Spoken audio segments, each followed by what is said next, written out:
to make it today. Well, all right. Here we are again, back at it with another one. Chapter 5, Blueprint for Black Power, Self-Concept and Power. Even though it was only a few pages, still, again, very impactful. First off, as we always start off, what are your thoughts from this chapter? Was there anything that gravitated towards you? A paragraph that stood out? Was it the whole chapter itself? What stood out to you the most? Does anybody want to chime in?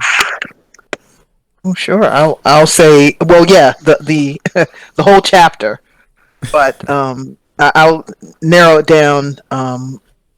There were quite a few things, but something that pops up immediately was the discussion on, when he focused on ethnocentrism, and in the very last chapter, paragraph, when he says Africans must become the primary definers of their own ethnicity and determiners of their self-perception, character, and behavior.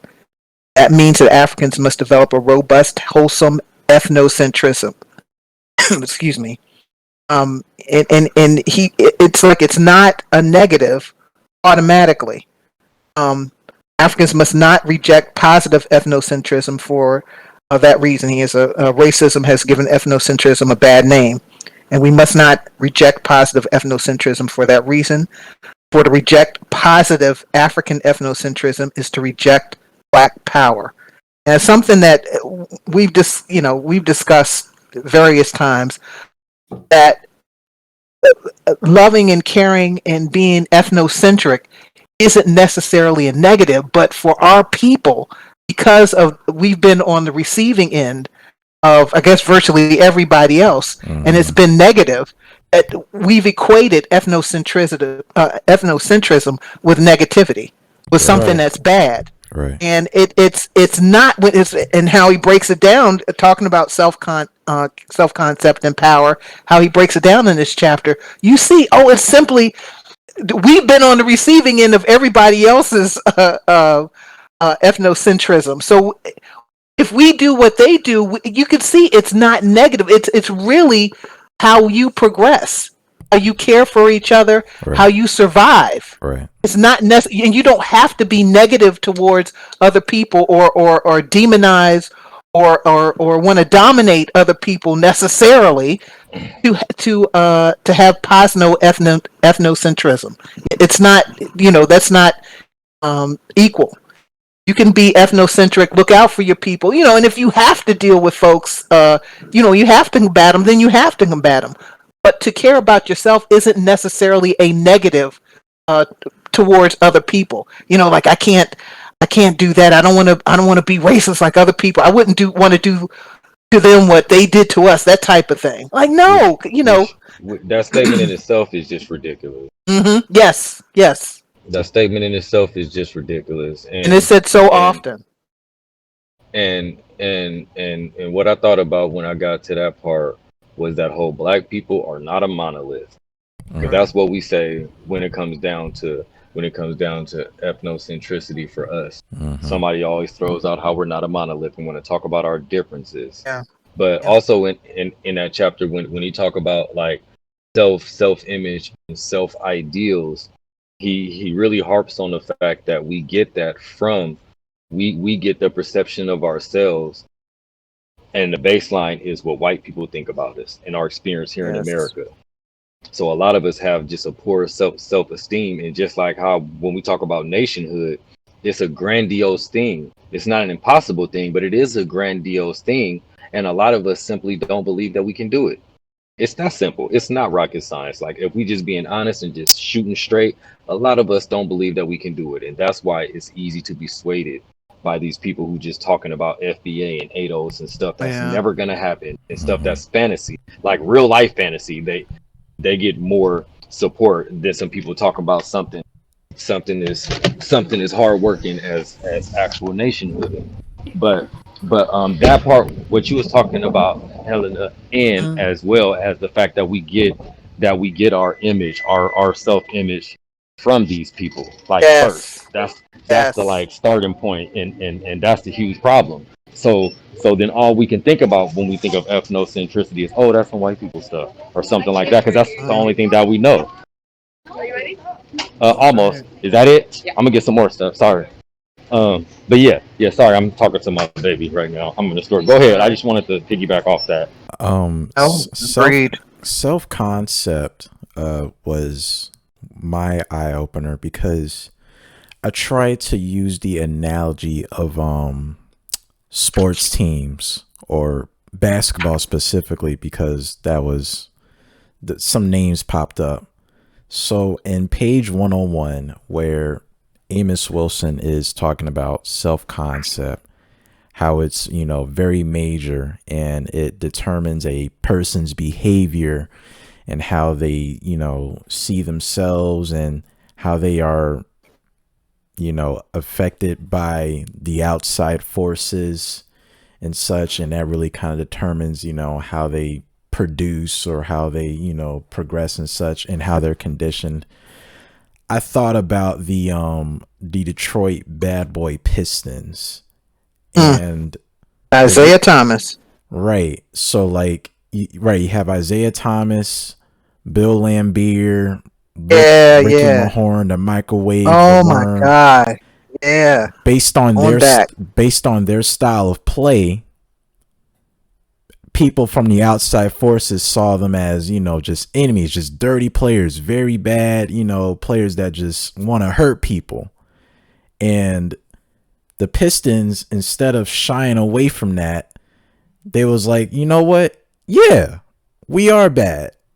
And it pretty much formed this identity for the team itself to use that as power and pretty much a way to help them produce and win games to get 2 straight championships.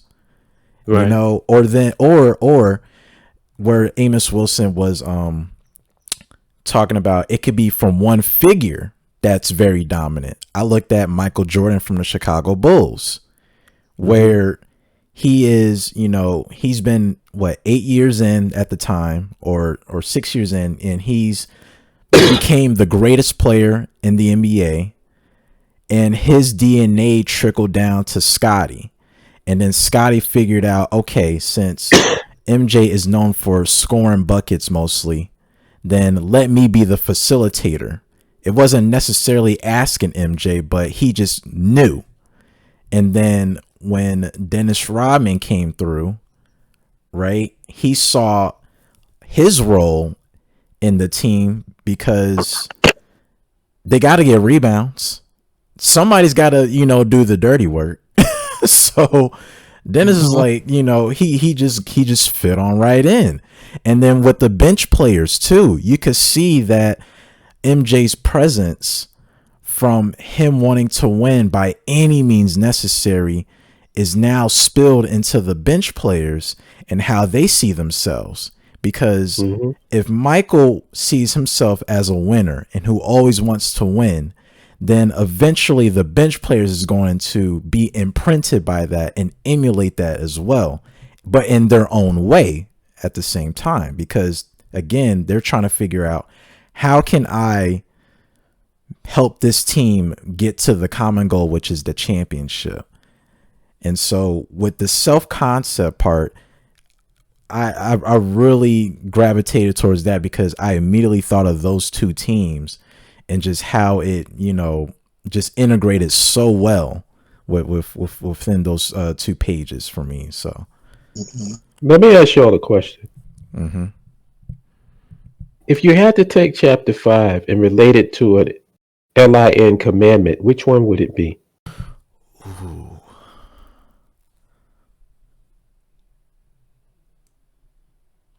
I'd have to pull. I know, right, Helena? Yeah, I gotta pull it up. No, I'll save you. I'll save you pulling it. Okay. It's number 7. The definition of power. And this is what I heard from Dale Jones. He said, power is the ability to define your own reality and have others submit to your definition as if it were their own. Right. And I think that that's what that's describing. Is the self concept. Ladies love Cool J. He came up with that name. But when you call him that, you're basically submitting to his definition simply by even uttering the name. Mm. When you say LL, yo, LL, you automatically saying ladies love. Because he defined his own self, and now you're submitting to his definition as if it were your own. Yeah. And that's what it's all about. It's like, for me, in terms of my growth in this thing, I'm so confident in who we are as a people, and that's the reason why I want nationhood. Because I want us to compete on the world stage and kick everybody's ass. That's how confident I am in my people. I know what we can do. I know what we're capable of. It's just frustrating to see us playing the role that we're playing right now. It's like it's almost like that Cinderella story. Like, you got the baddest chick in the land and she walking around, like she's a second class citizen. Mm. Everybody knows that she's the baddest, but what they're trying to do is make her feel like she's not. Damn. But she's clearly the baddest chick in the land. Because the moment the prince, he's like, whoa, who the fuck is this? And that's black folks. Yeah. So that's that self-concept. The reason why we are not in that position, because just like Cinderella, we look at ourselves as second and third class citizens. Everybody's just so much better than we are. Yeah. Because we've been beat up and taught through conditioning to behave and to act a certain way to benefit somebody else's agenda. Like, did y'all see? I don't know if I did or I didn't, but I had posted, there was something that I had of a horse. Like when they put the thing on a horse to guide it around. Oh yeah. The harness. Yeah. Mm-hmm. And the lady pretended to put the harness on the horse, but didn't put it on. She kept it on her arm. And she was pretending like she was holding the thing to lead the horse, right? Mm-hmm. And the horse would go everywhere her hand would go, even though there was no rope. The horse was acting as if it was a rope because the horse was conditioned to be that way. Right. And that's what our people is like. We've been conditioned. I mean, 400 years is no joke, son. That's right. Yeah. That's right. 400 years. I mean, people, they talk about post-traumatic syndrome for people that went to war. Mm-hmm. And that's in a lifetime. When you talk about intergenerational, yes, where not only is this something that's passed through the children, the grandchildren. I mean, this is not no easy shit to get. That's why I'm so understanding of our people. Like, I'm not, like, I know a lot of people is on this, well, some of us, we got to throw to the wayside. Nigga, that used to be you. Yeah. Stop acting as if you're just so above the fray. Nigga, that was me. That was all of us. So you imagine if somebody that knew more than me had to say the same thing about me? Mm-hmm. I remind myself of that too. Sometimes I just get so frustrated, but I remind myself of that. Yeah. Absolutely. What if the people that we wanted to learn from looked at us, down on us, and said, these niggas don't know nothing? Yeah. Yeah. And that's what gives me the patience. I have patience for people that want to learn. Those, like, it's like a teacher has patience for students who really want to learn. I'm not going to downgrade a student. I'm not going to look down on a student, because that person is trying to learn and trying to improve themselves. I would never disrespect the person doing that. The people that I look down on are the people that are against us. Those are the ones that you see me, throwing daggers at. Because they make it a conscious decision to stand in the way of progress. Those people are the ones I got a problem with. I Exactly. don't have a problem with people that's ignorant. Ignorance can always be fixed with knowledge. But when you are just standing in the way and you are intentionally and consciously trying to prevent progress, you gotta go, nigga. Mm-hmm. Yeah, and you know that's what we're doing in the BAIO. When you go to page 102, one of the texts that I highlighted that Amos Wilson said is, if blacks are to liberate themselves from the detrimental social control and power of dominant whites, then they must redefine their self-perceptions in ways which will empower themselves. Mm-hmm. You know, nationhood is not a solution, but it's also power. It's a way to redefine who we are as black people instead of just, you know, taking or allowing ourselves to be treated, you know, unfairly. Like, we got to take shit in our own hands. That's right. And control the narrative on how we want to do it. You know what it is, son? You know what it is? And this is the simplest way, and I've used this analogy so much because it's so effective. Mm-hmm. What we want? All right, everybody's trying to win the Super Bowl, right? We got all these teams, all these ethnicities. Everybody's trying to win the Super Bowl. You know what nationhood is for us? Can we at least get some fucking uniforms? Can we get some uniforms and get some training, some coaching, some ways to practice? Can we get that so we can compete? Don't have us out here trying to play against teams and we ain't even got no fucking uniforms. Everybody else got uniforms and cleats and pads and helmets, and we out here in dress clothes. Talking about how we gonna play against the team. We're not beating nobody. If we want to have a fighting chance, let's have some uniforms, and the uniforms is the fucking nation. All right. Preparation. Well, see, that's where my like how you said that you patient with ignorance. That's where my like lack of patience or complete disinterest with engaging in with people who, let's just say, are ignorant.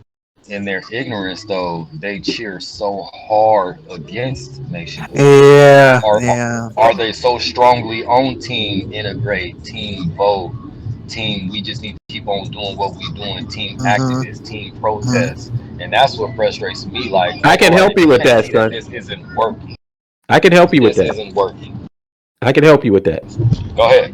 This is the best advice I can give you. Think about yourself, right? And your journey to knowledge. How were you personality-wise when it came to that? Weren't you curious? Didn't you ask questions? Yeah. No. Didn't you try to gain understanding? Or were you this type of personality? You making statements. You talking to people and telling them this and telling them that. No. People that want to learn something, or people that they are trying to know something, do more listening than they do talking. And if they ask you if they do any talking, it's asking questions because they're trying to gain more insight. When you see those type of personality types, then you gravitate. Those people are worth working with.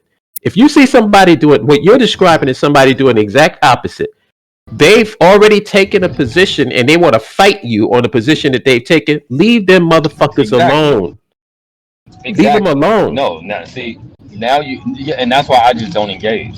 Right. I don't engage. Period. Yeah. But see, when you talk about like the type of person I was, I always thought progressively, and once I didn't know, okay, now I know this about it. Okay, now I know this. Now I know some Black Panthers. Now I know about Yosef Ben Yakin. Oh, now I know about Amos Wilson. And as you keep growing, you figure out. Wait a minute, we all been hooked with. It's just about thinking progressively, and figuring out what is the actual solution, and not these band-aids. And once you come to the actual solution, there's nothing else to talk about. Right. All this stuff that we've been doing clearly is part of the game. And so if people can't figure that out, I don't got no patience.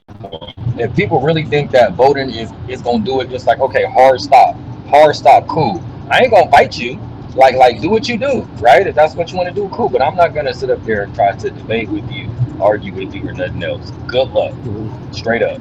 Yo, you won't believe this, but just to show you that intelligent people usually it might take a little bit, but it won't take too long for them to come to the right conclusion. And you won't believe if it's I told you, but Minister Dawood can back me up on this. When it was me, Kala, Dawood, um, Earl Hardaway, Chef Rob, and a few other people, right? That was the people that was the core members of the BAIO. Mm-hmm. Most, I would say, the only two people that was on Nationhood was me and Kala. I remember Dawood saying that. Sounds unbelievable, right? I remember him saying that. Yeah. Because the Wood was in the Nation Within a Nation camp, and he'll tell you that. Yeah. And we didn't. too. It wasn't like malicious or contentious, the debate, but it was a debate. Right. And at one point, and I think he has spoken about this conversation on the on one of the phone calls. It did get contention because Earl Hardaway pissed me off, and I was like, "What the fuck are we still talking about this for?" What's the argument? I've given you every there's no fucking reason why we should be talking about this Nation Within a Nation shit. By that time, Minister had already come to that conclusion. And then Earl eventually became one of the hardcore members of going at it with the having it outside or on the continent. So it don't take long. It's like that's why I say you have to really be able to see that person's spirit and where they're coming from. Because some people are coming from a position, they only know what they know. Right. But if they're willing to listen to, because one thing about Dawood listens. He never, even though he wasn't with the Nation on the Continent thing. He was more in the Nation Within the Nation camp. He still listened to what I had to say. Right. And because he listened to what I had to say, he took it, processed it, to put it through his computer, and it eventually made sense to him. Mm-hmm. So that's what I'm saying. It's like there's a specific personality type that when you see that, stick with them. Because they can always change their mind. But when you see another person and they're more concerned about them being right, and them constantly, like I said, making more statements than they do questions. Because I know me, I'm an inquisitive person. I'll always ask, "What do you mean? What do you mean by that? Like, what are you saying?" Because I want to know where you're coming from. Because I can't discuss this thing or give you my point of view if I don't know where you're coming from. I got to meet you where you're at. So I can say, all right, well, is that flawed where you're at? Is that a blind spot? I got to know where you are so I can tell you what, how you can reach the conclusion that where I'm at right now. So those type of discussions, like, I know it's frustrating because whenever you're talking to people that is not on the same wavelength as you, or they don't have enough experience as you, or they haven't going through the same process as you, it's frustrating. But you got to remember, how was it for the people that was ahead of you? Right. I'll say this, that I think it's situational too, because who that person is, who's I'll say in general hard-headed, right, matters. If it's a parent, a sibling, any loved one, that makes it tremendously difficult. That's one of the sticky situations that just that's to me, that's the main thing when it's somebody you care about, when it's family. Well, I look at it like this, Elena.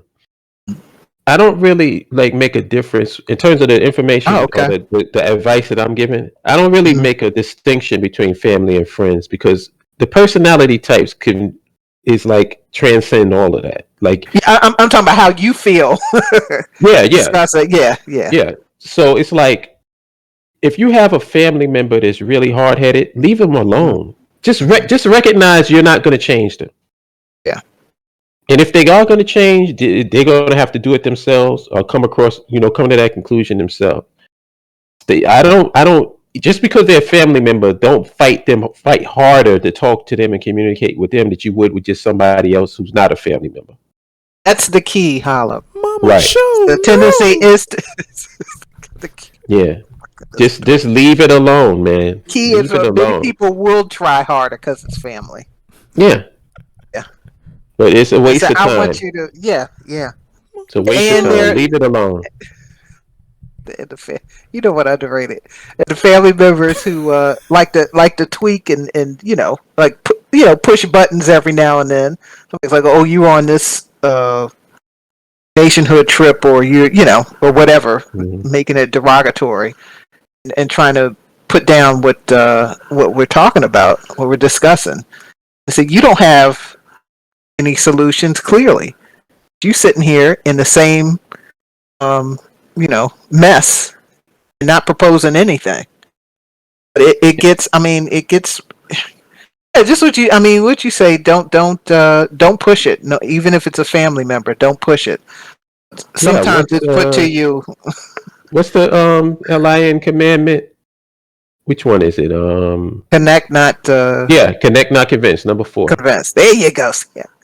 Connect, not convince. We're not here to convince people of anything. We're here to connect with people of like mind. And if you feel we should have something of our own, then rock with us. It doesn't mean you got to be 100% knowledge. You don't have to know all about ancient history. That's not a requirement for me. Because I can take somebody who has not studied at all about ancient history, but if they came to the conclusion that black folks need to have their own shit, you way ahead of the curve. Because there's a lot of people out here studying ancient history, and they still fight us on land infrastructure nationhood. So how important is that?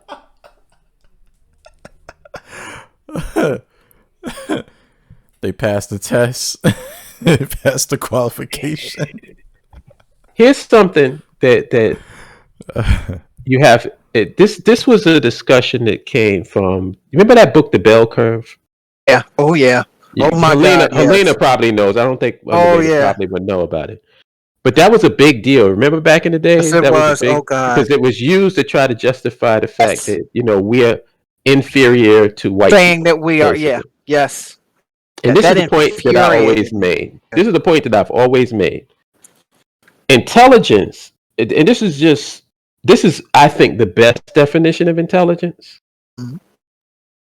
Intelligence is the ability to abstract from a body of data. That's to me, that's the best explanation of intelligence. In other words, let's say I give you a law book. Most lawyers don't read every goddamn word in the law book. But what they do, the smart lawyers, is they learn the law and then they abstract from that body of data and come up with a strategy. How to approach the law. That's what intelligence is. Like, I give you the rules of basketball. You take the rules, you learn about the rules and whatever. Now you have to go out and play the game. Right. The intelligent person is going to be the one who came up with a strategy utilizing the parameters of the rules to win the fucking game. Right. So, if that's the case, and I made this argument against the guy who did the bell curve, how can you say that black people are less intelligent than white people when you don't even want black people to have their own nation? Because if they had their own nation and they weren't under the socio-economic and political control of white people, then guess what that means? That means we'd be competing equally. Why don't you want that? And then that's where you get hemming and hawing and whatever. And I know why you don't want it. Because you're going to get your ass kicked. Because everything black people get involved in, we own it. I think I had posted up to y'all recently. I showed a kid on the soccer thing, 9 years old. He's a problem now. At 9. Imagine when he becomes a teenager or becomes a man. Mm-hmm. He's a problem now. Yeah. That's not our game, you know. But hockey ain't our game. We're getting hockey and take that shit over. MMA ain't our game. We get it MMA and take that shit over. And guess what else we're gonna take over? Not just the athletic stuff. We're gonna take over the intellectual stuff too. We'll get in chess and we'll take that over. There's gonna be a black Bobby Fischer. A black Bobby Fischer. It probably already exists. Probably. Yes, definitely. Yeah. Absolutely. I have supreme confidence in our people, man. Supreme confidence. Yeah. In a fair fight, we win it. Yes. In a fair fight, we win it. Don't make it unfair. Yeah, don't make it unfair. Don't give it where, oh, you got the best uniforms and the best plays and the best coaching, the best training facilities, and you got all of this stuff going for you, and then you want me to go with my little dress shoes and my fucking khakis and play in the backyard in some fucking alley and train for you? No, fuck that. We train the same way you train with the same equipment that you have, and the same coaching facilities and training facilities, and then let's play the game. And the reason why they don't want us to have a nation is because they know that if black folks get their own shit, where we control our socio-economic and political destiny, they're not beating us. Period. And not just physical sports shit. Every fucking thing they ain't beating us in. And they know it.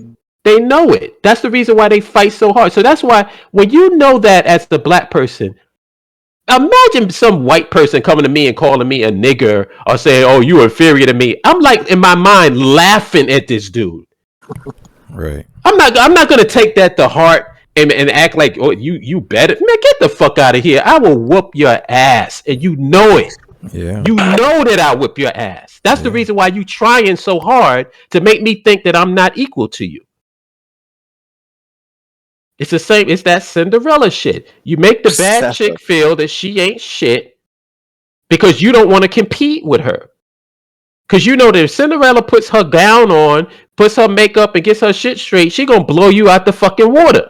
Nobody's gonna be paying attention to you. Swoop. So what do? You make her feel like shit. Nobody's gonna want you. Scrub them floors. Yeah, scrub the floors. Yo, go pick up my thing. Get my coffee. Do this. Make you feel like shit because they know they are not equal. We're not equal. She's better than you. And you know it. And that's the same thing they do with black folks. So that's what that whole that little chapter right there got all this information that we talking about right now. That little Self-concept. Right, no white person can make me feel a way about myself or my people because I know too fucking much. All right. I'm looking self-identity, self-evaluation, self-ideal. Right. And when you know your people is the shit, you act like it's the shit. You carry yourself like you the shit. You think about the future. You think about my thoughts about nationhood is I think and I sit back and I say, damn, could you imagine if we had a good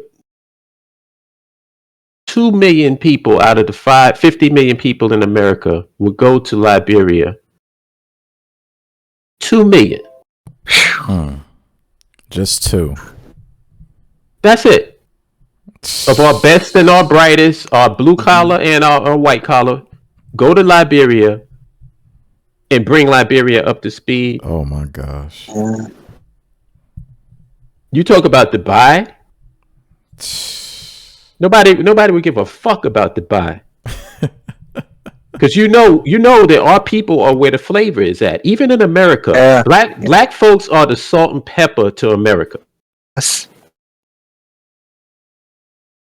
If we ain't down with it, the shit is whack. Like I was looking at the Wu-Tang Clan.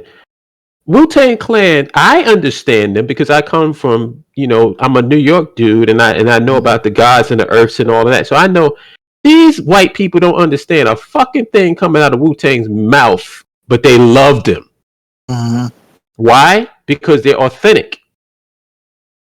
When they listen, it's like watching a foreign film. Like me and my cousin was talking about this. When we watched The Killer originally, we watched the subtitle version of The Killer because we wanted to hear them speaking their own language. I like that. I like that. We don't want to hear no Yes. American dubs and all Yeah. that stupid shit. Let them Yeah. speak their own language. It doesn't matter whether I understand it or not. It's Right. authentic. Yeah. Same here. And I'm a human being, so I can relate to emotions. I know why you're being emotional in this scene. I don't have to know every word you're saying. Right. People like authenticity. That's why they like the white people like the Wu-Tang Clan and Public Enemy, even though they can't relate to them, don't know what they're saying, but they feel the energy. And some pretend that they can. Yeah. But the most of it is just feeling the energy, man. It's like if you come into a situation where everybody's losing their mind, you want to be a part of that. You don't want to stick out like a sore thumb. So like you get down with what everybody else is getting down with, and it's exciting to you. Get along. Oh, you know what? I have got to go because I got to help my friend get on her live stream. But I'll be back. I'll be back in like 15 minutes. Right. No problem. Yeah. Ikundayo. Peace. Are you there? Can you hear us? Any thoughts? Oh. Yeah, I'm here. Just catching up. Did you get a chance to get to chapter 5 or no?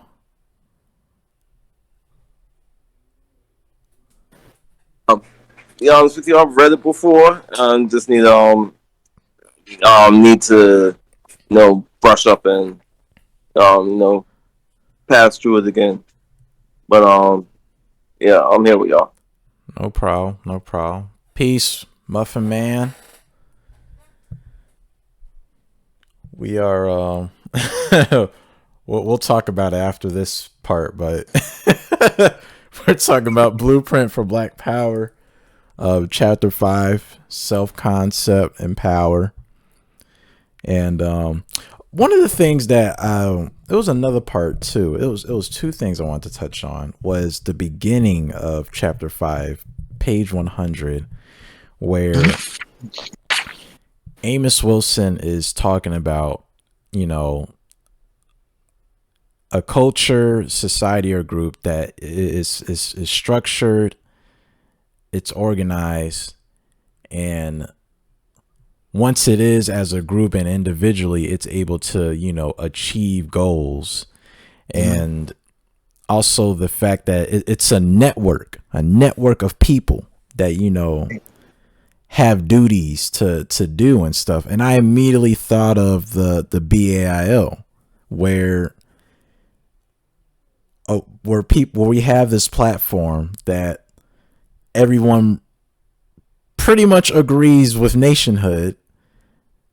You're able to predict, the behavior of that, where if we're going to have somebody speak, on a live stream, or if it's just any conversation, to a stranger or somebody that's curious about Nationhood, it's like you're pretty much automatically going to, predict like this person knows what they're talking about because they registered to the website. They understood what the BAIO stands for. So it's like all you have to do is just verify yourself and, join in and just contribute. There wasn't really necessary a question or a series of questions that we would ask, like, well, what do you know about Nationhood? Do. It's like, do you get it or do you not? And then let's collaborate. And then another part, going back to ethnocentrism, it was one I forgot what page, but Amos Wilson said to control a group's ethnicity is an attack on its central power.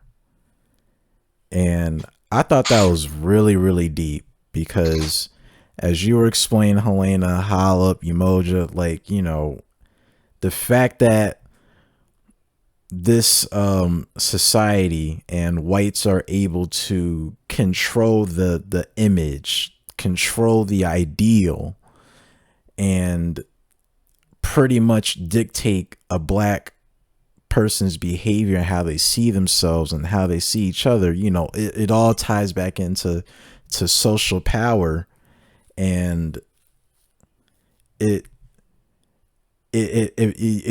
use it to benefit their, you know, their interests, their, you know, mission and stuff.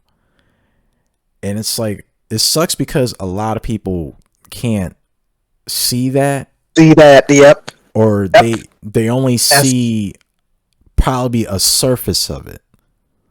Like, as he says, it's normal. It's basically normalized. It's normalized, exactly. So for them, it's just, you know, it just is what it is. Right. But for us, it's like, no, it's not is what it is. It's we're gonna get wiped out if we let it continue. Right.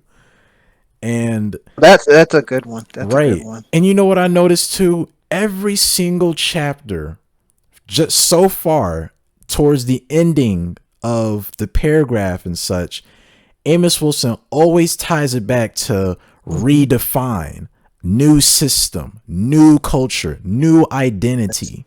It always ties back into starting something new. Because we've been going through this rodeo for so many centuries. That's right. That's right. Us doing it. And I found that it's page 107. Thank you. Thank you. The second paragraph, it starts with ethnocentricity. I keep doing it. Ethnocentrism is an enabling factor in human groups and individuals. Its operational presence enables a group and its members to utilize vital and important means, cohesive group action, to achieve ends that could not be achieved otherwise. Hence, ethnocentrism is a central force of power in almost every group. Right. Yeah. Just critical. It's critical. It's not automatic negative. And that's, you know, we've got several battles our people are going to have to continue to go through and several hurdles to jump, and this deal with being ethnocentric is bad because how, you know, other folks have acted towards us because we've been on the receiving end of all the negativity. Us getting to the point where say, yeah, we do need, and obviously we have folks who are on that kick, thankfully, and don't think that ethnocentrism is bad for us, but far too many of us do, and equate it to being racist to other people. As you know, going back to the beginning of our discussion today, and it's a huge hurdle. It's a huge hurdle. Right. And it's not just. I think what makes it difficult is because since we're here, since we're in the current state that we're in, we again, I'm just generalizing here, that we let everybody else's ideas, opinions about us, we invite everybody to the table when that should not be the case when we're discussing our issues. So it's hard to get to this point when you got everybody else who's going to be, you know, they're going to be throwing up all kinds of of distractions and obstacles, so that we don't come together. And I think that makes it extra difficult. I definitely, and Hollop is positive about my, you know, our folks, and I definitely am too. I said our people can definitely, we get to the point where we do understand in really great numbers that ethnocentrism for our people is not a negative. It's just, even if you say it, but deep down you feel it is a negative because of all of the years of being told that, you're able to get through that, get past that, and really recognize it. There's no stopping us. We get together. Yes, this is good. We're together. That's the first hurdle. Not hating being with your own Right. because you're afraid. You're afraid, or you really feel it's a negative thing. Right. It's Definitely like, do it. they always say pride is the devil, but meanwhile, you got other ethnicities embracing it. Hell, they got the Yes. flag, covering their backs. You know Yeah. how they hold the flag with both hands and Yeah. cover Oh the whole yeah. back of their body and shit. Get into it. Then the whole thing is Jeez. so with people who are used to dictating how our community looks at the issue, Right. and they'd say, oh well, what about just will throw up anything. And I said, sometimes, folks, you don't need to engage with other people on issues Right. concern our community. You don't need to always. That should be the bare minimum. You discussing our issues with everybody else. It's us discussing our issues, and then we're coming to consensus. I mean, too huge for that, but we have general agreement on things. Then we say, okay, we want to go forward with this, but this is how we feel. We're not having a discussion with you about how we feel. We're telling you this is how, or this is the way we want to go. If you're interested in helping us go that route to achieve a certain goal, perfect. You're an ally. If not, you're not. Keep it moving. It's not a negotiation where we've got to, or we a discussion where we feel that we have to have that talk and agreement with everybody else, and their thumbs up. Okay, yeah, you can move along. I've read what you decided you wanted to do, and I agree with you, and you're able to. We're going to let you. We're going to let you do that. No, this is what we're going to do. Are you with us? That's great. You're an ally. If not, say keep it pushing. We just move along. There's way too much of that everybody at the table. We're talking about our issues and that Yeah. ethnocentrism. I said nobody else, for the most part, you say does that, and that I think that's key for critical to throw up those walls first and said, no, you're not in this group. The same way we're not sitting at the table when you all discuss your issues. Somehow, when that's the case, it's not negative. But when we put up, or some of us try to put up walls and have discussions amongst each other, it's a negative because you have to have everybody at the table. You can't be, you don't want to do the things that they do to us. Oh, yes, you do. It's how so many other folks are surviving, are able to survive, Right. and we're at the bottom. So yeah, you do want to do that.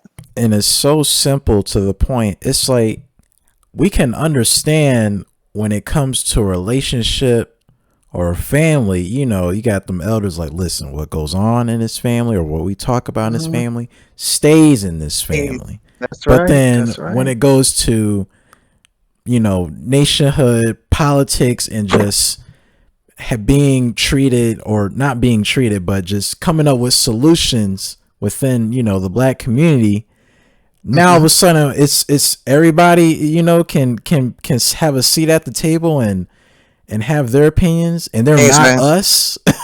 Right. When do we Right. switch that?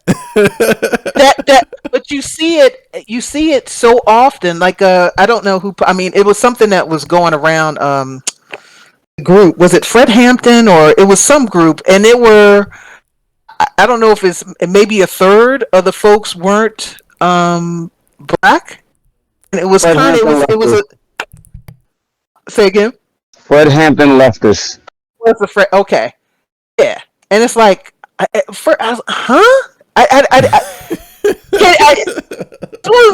Kind of scratch your head, kind of, I don't, I really don't even know where to begin with this. This has got to be some kind of joke. Right. Like, what's the group's purpose? Is it?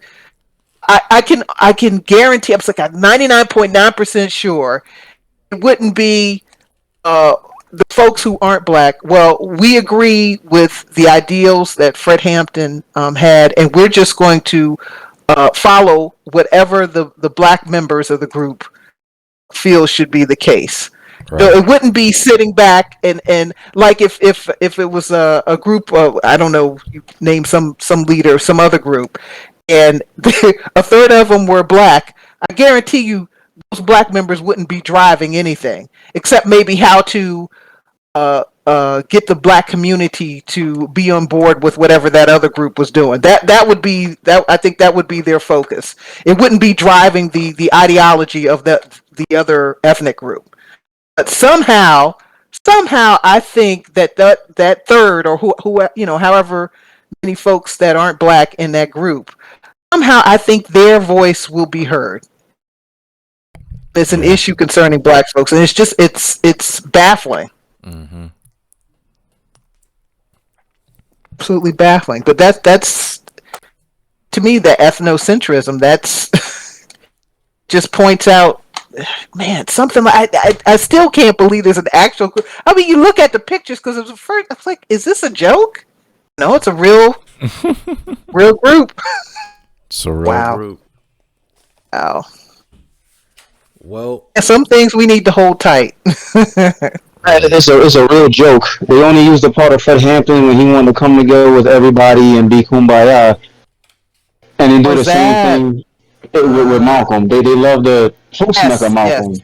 They don't have any sort of pre-Mecca Malcolm. Mm-hmm.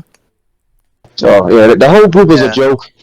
Like then it was 2 or 3 white members that joined, right? Just joined straight off the street. Nobody knew who the fuck they were. Kicked or voted out one of the founding black members. Oh, that was the other. Yeah. That was the other thing. How? Like, how the fuck do brand new faces vote you out of an old? It's not like it's a 501c3, the board or anything. It's just a bunch of motherfuckers on Twitter. Immediate power. That's capitalism. Like, that's it. That's my point right there. Immediate power, guaranteed. Like I said, if it was a group that was some other ethnic group, and there for some reason there were a third of them were black folks, they would not have that power. Yeah. You know, black folks that hope they were savvy sabs, voted to kick them out with not a second thought, didn't contact the dude like, hey, they pulling some bullshit, man. I don't know what the fuck it. Voted right to kick him out. Then his bitch ass went back. So I lost all respect for it. Was a Compton J. Like, he a bitch. Wow. So he went right back. Because the only reason they took him, he went back was because the backlash got so big. And people were like, yo, what the fuck? How you kicking him out and he didn't do shit wrong? And they're like, oh shit, let's backpedal. We'll welcome him back with open arms instead of him having integrity. Going drink this horse milk, motherfucker. He went right back to him without a second thought. I'm like, are you kidding me? But it is what it is. Yeah, there's something, man, just gone. I don't, and that kind of stuff is rewarded. You being in a group that's about our folks, having others, because again, I don't want to do what's been done to us. I don't want to do that to anybody else. I don't want to be racist. That's not being racist. You're looking out for the interests of your people like everybody else does with theirs. Plain and simple. Oh, the Cornell West syndrome. It's gotta be a love warrior syndrome. Love warrior. A love warrior. Oh, my brother and my sister. That's the Cornell West shit right there. Issues. Well, I think we've beat up this chapter enough. Chapter 5, self-concept and power. Next week is power and personality. Chapter 6. And that is 27 pages. So, oh dear. Back on the grind. On the grind. Yeah, I'm looking there. Okay. I see it. Right. Okay. That's all you can say right there. But this was definitely good. I enjoyed it. Ethnocentrism for that reason, being that racism has given ethnocentrism a bad name. We cannot reject positive ethnocentrism because of that. To reject positive African ethnocentrism is to reject Black power. It is critical moving forward. Absolutely critical. I was just saying that as an ending. There you go. chapter 5.